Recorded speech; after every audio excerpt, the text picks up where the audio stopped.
برکات احمد رضوی حیدرآباد نیوز کی جانب سے توجہ طلب کے ساتھ آپ کی خدمت میں حاضر ہے۔ ہم ہمیشہ بدھ کو آپ کی خدمت میں توجہ طلب کے ذریعے لوکل مسائل پر اور انٹرنیشنل مسائل پر بات کرتے ہیں۔ تو ناظرین اس مرتبہ ہم جو ہے وہ شہر میں ٹریفک کے بڑھتے ہوئے مسائل اور جنرل بس اسٹینڈ کی ضرورت پر روشنی ڈالیں گے۔ تو ناظرین، جیسا کہ آپ کے علم میں ہے، یہ حیدرآباد شہر کم و بیش 45 لاکھ کی آبادی کا شہر ہے، جہاں ہمیشہ سے جو ہے ٹریفک کے مسائل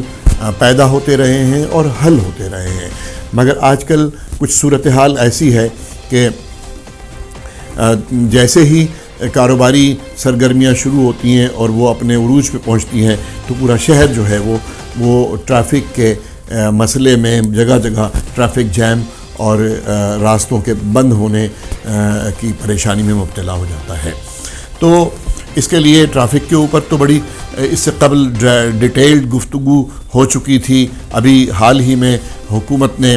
بلکہ ضلع انتظامیہ نے اس پر اپنی کوششیں شروع کی ہیں، جس میں مختلف جگہوں پہ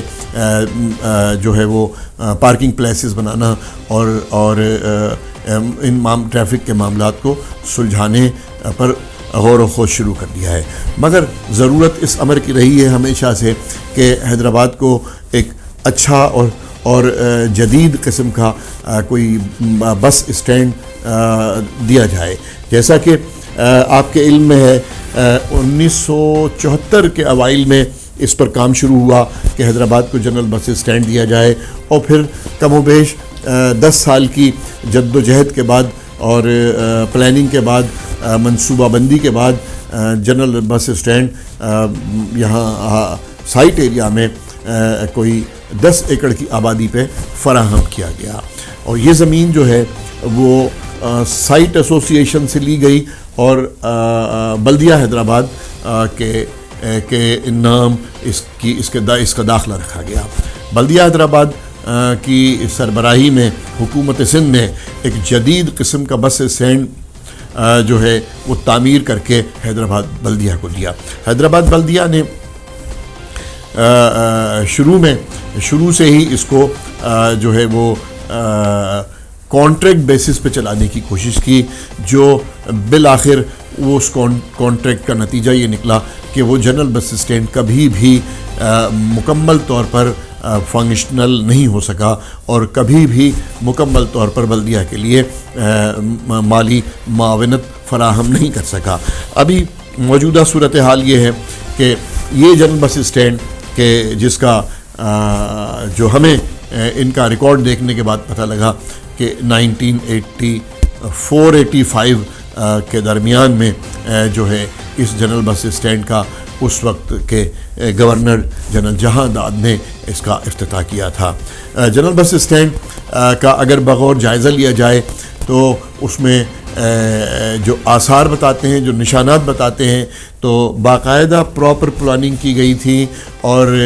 کم و بیش حیدرآباد سے جتنے روٹس بنتے ہیں وہ ان روٹس کے پلیٹ فارم بنائے گئے تھے، ان کے لیے راستوں کا تعین کیا گیا تھا کہ وہ کس طرح سے انٹری دیں گے اور کس طرح سے آؤٹ ہوں گے وہاں سے، اور ان پلیٹ فارموں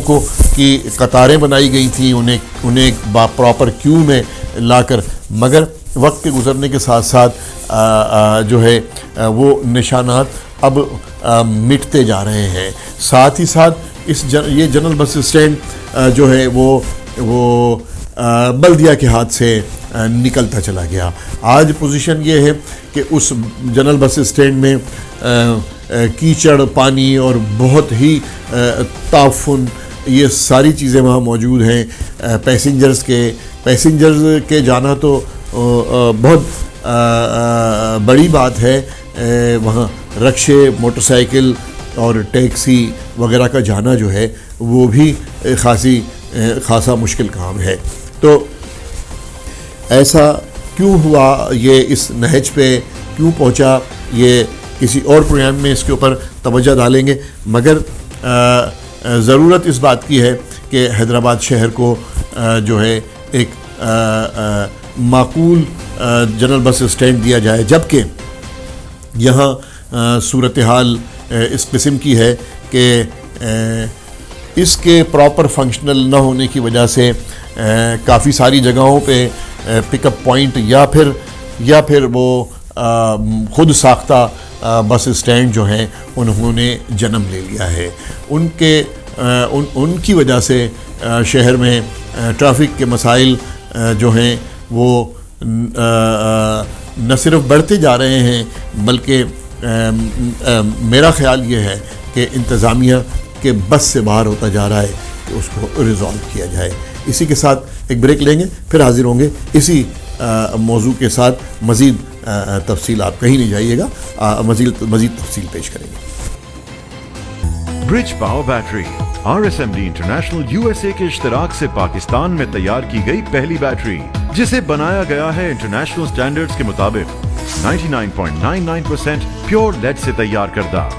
جس میں ہے ورلڈ کلاس سنتھیٹک اور گلاس فائبر شیٹ جو پریونٹ کرے شارٹ سرکٹ کو اور دے لمبی life. Bridge power batteries, quality for ever.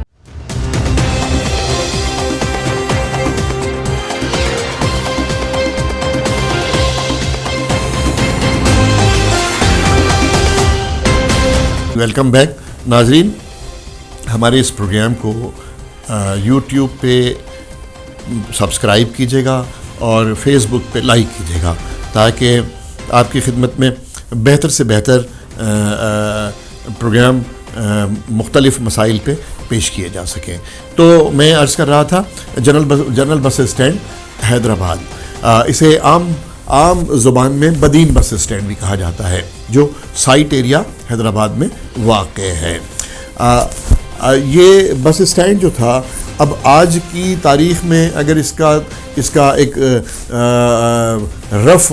اندازہ لگایا جائے مالیت کا، تو یہ کوئی 10 ایکڑ کے قریب زمین ہے، جو کم و بیش اسی صورت میں وہ 1.5 ارب روپے سے کم کی مالیت کی زمین نہیں ہے. اور بس اسٹینڈ کے حوالے سے اگر بس اسٹینڈ کے طور پر اس کو کیا جائے تو یہ بھی جو ہے اگر اس کو پراپر طریقے سے چلایا جائے تو یہ بھی بڑا منافع بخش کام ثابت ہو سکتا ہے. اب دیکھیں کہ اس کے نہ ہونے کی وجہ سے شہر میں جو ہے صورتحال یہ ہے کہ قاسم چوک پہ جو ہے وہ بس اسٹینڈ ہے، اور اسی طرح سے فتح چوک پہ بس اسٹینڈ بن گیا ہے، حالہ ناکے پہ بس اسٹینڈ بن گیا ہے، ایوب ہوٹل ہٹڑی پر بس اسٹینڈ بن گیا ہے، جہاں پورے ملک سے جو ہے وہ جو کراچی سے گاڑیاں نکلتی ہیں یا کراچی جا رہی ہوتی ہیں، پورے ملک سے آنے والی گاڑیاں وہاں ہٹڑی پر جو ہے وہ اسٹینڈ کرتی ہیں اور نہ صرف پیسنجر اٹھاتی ہیں اور پیسنجر ڈراپ کرتی ہیں، وہ جو ہے وہ بہت بڑا اور اچھا مصروف ترین بس اسٹینڈ ہے. اسی طرح سے حالہ ناکے پہ جو ہے وہ بس اسٹینڈ ہے. پھر سینٹرل جیل کے پاس بس اسٹینڈ کسی زمانے میں سینٹرل جیل کے پاس ہوا کرتا تھا، جو معاملہ آج بھی جو ہے بلدیہ اس میں پارٹی ہے اور عدالت میں زیر غور ہے، چل رہا ہے، تو اس پہ فیصلہ جو ہے متوقع ہے. اسی طرح سے لطیف آباد 7 نمبر میں جو ہے وہ ٹیکسی اسٹینڈ بن گیا ہے، ٹیکسی اسٹینڈ. اور اچھا یہ سارے ان میں بیشتر جو ہیں وہ پک اپ پوائنٹ ہیں جہاں سے پیسنجر کو پک کیا جاتا ہے اور ڈراپ کیا جاتا ہے، مگر پلاننگ نہ ہونے کی وجہ سے یہ سارے پوائنٹس جو ہیں وہ ٹریفک میں مشکلات اور ٹریفک کو کنجیشن کرنے اور ٹریفک میں خلل کا باعث بن رہے ہیں، جس کے لیے حکومت کو ہونا تو یہ چاہیے تھا کہ ان سارے مقامات پر پراپر پلاننگ کی جاتی اور ان کے لیے روٹس کا تعین کیا جاتا، ان کے لیے جو ہے وہ ٹائمنگز کا پراپر تعین کیا جاتا، جو جیسا کہ یہ سیکریٹری RTA اور PTA اور یہ سارے مل کے کیا کرتے ہیں، مگر وقت کے ساتھ ساتھ جو ہے ایسا لگتا ہے کہ حکومت کی گرفت جو ہے ان اپنے ہی معاملات سے، اپنے ہی اختیارات پر کم ہوتی جا رہی ہے، جس کی وجہ سے یہ ساری چیزیں پیدا ہو رہی ہیں۔ تو اب کیونکہ حیدرآباد شہر کو شدید ضرورت ہے جنرل بس اسٹینڈ کی، اور وہ یہ نہ ہونے کی وجہ سے شہر کے مضافاتی علاقوں میں یہ بڑی گاڑیوں کے جو ہیں وہ اسٹینڈز خود ساختہ اسٹینڈز بن گئے ہیں، یا انہیں پک اینڈ ڈراپ کی پرمیشن دی گئی ہے، جو بالخصوص شہر کے لوگوں کے لیے نہ صرف تکلیف کا باعث ہے، بلکہ شہر کے لوگوں کے لیے یہ فاصلہ طے کرنے میں، وہاں تک پہنچنے میں دیگر چھوٹی گاڑیوں کا سہارا لینا پڑتا ہے۔ تو یہ ایک اضافی بار ہے جو حیدرآباد شہر میں آنے والے اور حیدرآباد شہر سے جانے والے مسافروں کو اٹھانا پڑتا ہے۔ تو میں پھر ساتھ ہی ساتھ اندرون شہر کی جو صورتحال ہے وہ کہ آپ ایسا جیسا کہ آپ کی نالج میں ہے کہ قلعے سے اگر چلیں اور یہ پورا ایریا، خواہ وہ رائٹ والا سائیڈ ہو یہ شاہی بازار کا، یا لیفٹ والا سائیڈ ہو نیچے جو ایک اسٹیشن روڈ سے روڈ جاتا ہے اور پھر وہ بالآخر جا کے ہیر آباد سے ملتا ہے، اور اس طرف سے بھی ایسا ہے کہ اسٹیشن روڈ نکلتا ہے، اسٹیشن روڈ سے اور کینٹ سے نکل کے اور یہ کچہری سے نکل کے جو راستے جاتے ہیں، اور کینٹ سے ہوتے ہوئے پھر وہ تلک چاڑی، اور تلک چاڑی سے ٹاور، اور ٹاور سے پھر وہ بھی ہیر آباد ہی جا کے ختم ہوتے ہیں۔ تو ان ایریاز میں گاڑی کے ساتھ، کار کے ساتھ جانا تو، اور وہ بھی دن میں 11-12 بجے کے بعد اور رات 9-10 بجے تک ان ایریاز میں جانا اب ناممکن ہو گیا ہے۔ تو یہ بیسکلی یہ سارے معاملات انہی ٹریفک اور ایک دوسرے سے انٹر کنیکٹڈ ہیں، کیونکہ جنرل بس اسٹینڈ چاہیے، پک اینڈ ڈراپ کے پراپر پوائنٹس چاہیے، پارکنگ پلیسز چاہیے ہیں، اور پھر ٹریفک مینجمنٹ گلیوں میں، چھوٹے راستوں میں جو لنکس ہیں ان میں، اور راستوں میں آنے اور جانے والے راستوں میں اس کی پراپر پلاننگ کی ضرورت ہے، جس کے لیے حیدرآباد ٹریفک انجینئرنگ بیورو کو یا حیدرآباد ٹریفک مینجمنٹ کو کسی نہ کسی طرح سے اپنے آپ کو ایکٹیویٹ کرنا ہوگا اور ان معاملات کو ٹھیک کرنا ہوگا۔ اسی کے ساتھ اجازت چاہیں گے، پھر انشاءاللہ آئندہ ایک کسی نئے ٹاپک کے ساتھ ملاقات ہوگی۔ برج power battery RSMD international USA کے اشتراک سے پاکستان میں تیار کی گئی پہلی بیٹری، جسے بنایا گیا ہے انٹرنیشنل سٹینڈرڈز کے مطابق 99.99% پیور لیڈ سے تیار کردہ، جس میں ہے ورلڈ کلاس سنتھیٹک اور گلاس فائبر شیٹ جو پریونٹ کرے شارٹ سرکٹ کو اور دے لمبی life. Bridge power batteries, quality for ever.